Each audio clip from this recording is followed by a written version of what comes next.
একদিন নাসিরুদ্দিন হোজ্জা তার গাধার পিঠে লবণ বোঝাই করে বাজারের দিকে রওনা দিলেন। তারা যখন নদীর ধারে পৌঁছালো তখন গাধা ধীরে ধীরে পানিতে নামল, কিন্তু নদী পার হতে না হতেই লবণ পানিতে গলে গেল। গাধার পিঠ হালকা হয়ে গেল আর গাধা আনন্দে হে হা করে ডেকে উঠল। হোজ্জা বিরক্ত মুখে বললেও, ওরে ছাগল মাথা, আজ আমার সব পণ্য শেষ, আর তুই হালকা হয়ে খুশিতে নাচছিস। কয়েকদিন পর হোজ্জা আবার একই পথে বের হলেন, তবে এবার গাধার পিঠে তুলো বোঝাই করে। আগের মতোই নদীর ধারে গিয়ে গাধা কৌশলে আবার পানিতে নামল, কিন্তু এবার কী বিপদ!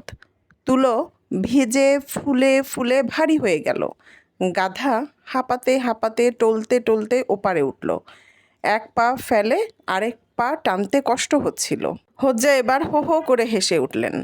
বুঝলি তো বুদ্ধিমান গাধা, সবসময় একই চালাকি চলে না। একদিন পানি হালকা করে, আরেক দিন পানি ভারী করে দেয়।